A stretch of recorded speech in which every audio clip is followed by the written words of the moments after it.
Hi Kitchen Recipes in മലയാളത്തിലോട്ട് എല്ലാവർക്കും സ്വാഗതം. ഇനി നിങ്ങൾക്ക് ഷെയർ ചെയ്യാൻ പോകുന്നത് വളരെ ടേസ്റ്റി ആയിട്ടുള്ള ഒരു സിമ്പിൾ എഗ് റോസ്റ്റ് റെസിപ്പിയാണ്.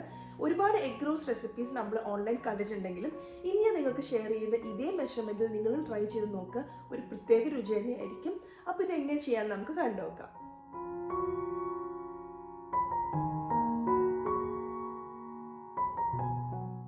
ഒരു സോസ് പാനിലോട്ട് ആവശ്യത്തിന് വെളിച്ചെണ്ണ ഒഴിച്ചു കൊടുക്കാം. ഇതിലോട്ട് കുറച്ച് കറിവേപ്പിലയും കൂടെ ഇട്ട് കൊടുക്കാം. ഒരു ചെറിയ കഷ്ണം ഇഞ്ചി, ഒരു വെളുത്തുള്ളി, ഒരു പച്ചമുളക്, ഇതെല്ലാം ചെറിയ കഷ്ണങ്ങളാക്കി അരിഞ്ഞതാണ്. അത് നമുക്ക് ഇതിലോട്ട് ചേർത്ത് കൊടുക്കാം.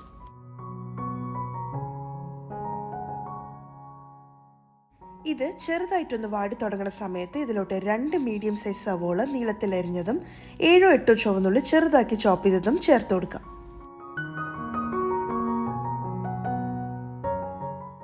ഈ ഒരു സമയത്ത് ഇതിലോട്ട് ആവശ്യത്തിന് ഉപ്പും കൂടെ ചേർക്കാം. ഈ ചേർത്തിട്ടുള്ള സവോളേനെയൊക്കെ നന്നായിട്ട് വഴച്ചെടുത്ത് നല്ലൊരു ഗോൾഡൻ കളർ ആവണ വരെ വഴറ്റണം. അങ്ങനെ ഇതിപ്പോൾ നല്ലൊരു കറക്റ്റ് പരിവായിട്ട് കിട്ടിയിട്ടുണ്ട്. ഈ ഒരു കളർ ആവുമ്പോഴേക്കും നമുക്കിതിലോട്ട് ബാക്കിയുള്ള പൊടികളെല്ലാം ചേർക്കാം. ആദ്യം 1/2 ടീസ്പൂൺ മഞ്ഞൾപ്പൊടി ചേർക്കാം. 2 ചെറിയ ടീസ്പൂൺ ഗരം മസാല ചേർക്കാം. നല്ല എരിവുള്ള മുളക് പൊടി 1 ടീസ്പൂൺ ചേർക്കുന്നുണ്ട്. ഇതിൻ്റെ കൂടെ തന്നെ എരിവില്ലാത്ത മുളക് പൊടി, അതായത് കാശ്മീരി ചില്ലി പൗഡർ 2 ചെറിയ ടീസ്പൂണും ചേർക്കുന്നുണ്ട്. ഈ പൊടികൾ ചേർത്തതിന് ശേഷം ഫ്ലെയിം കുറച്ച് വെച്ചിട്ട് വേണം കേട്ടോ വഴിച്ചെടുക്കാനായിട്ട്, അല്ലെങ്കിൽ ചിലപ്പോൾ പൊടികളെല്ലാം കരിഞ്ഞു പോകാൻ ചാൻസ് ഉണ്ട്. ഒരു കാര്യം കൂടെ മറന്നുപോയി, 1 ടീസ്പൂൺ മല്ലിപ്പൊടിയും കൂടെ ചേർത്ത് കൊടുക്കണം.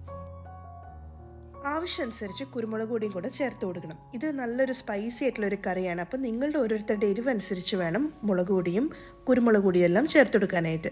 ഇതെല്ലാം ചേർത്ത് കൊടുത്തൊരു മീഡിയം ടു മീഡിയം ലോ ഫ്ലെയിമിലിട്ടിട്ട് നന്നായിട്ട് ഇതിൻ്റെയൊക്കെ പച്ചമണം മാറുന്ന വരെ വഴച്ചെടുക്കണം. ഏകദേശം ഒരു 6-7 മിനിറ്റിനുള്ളിൽ തന്നെ ഇതിൻ്റെ പച്ചമണം എല്ലാം മാറിയിട്ടുണ്ടാവും. ഇതിപ്പം വളരെ നന്നായിട്ട് വഴന്ന് കിട്ടിയിട്ടുണ്ട്. അതിൻ്റെ പച്ചമണം എല്ലാം മാറിയിട്ടുണ്ട്. ഇനി നമുക്കിതിലോട്ട് ഒരു ചെറിയ ടൊമാറ്റോ അരിഞ്ഞത് ചേർത്ത് കൊടുക്കാം.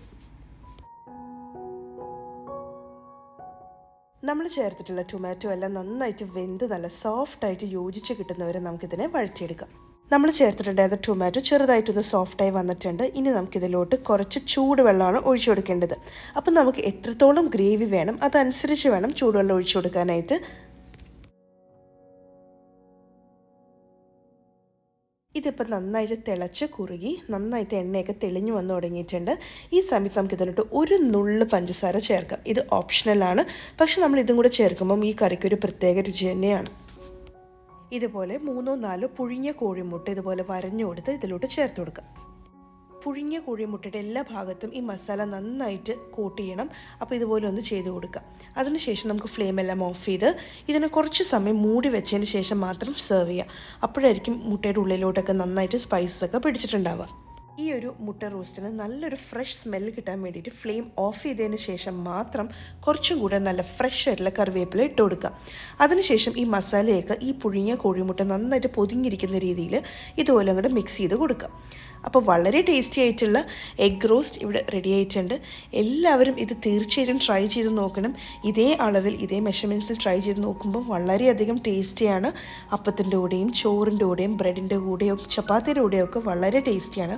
അപ്പോൾ ട്രൈ ചെയ്ത് നോക്കിയിട്ട് നിങ്ങളുടെ അഭിപ്രായം പറയാൻ മറക്കരുത്. അപ്പോൾ ശരി, നമുക്കിനി അടുത്ത റെസിപ്പി വീഡിയോയിൽ കാണാം. Thank you so much for watching. By.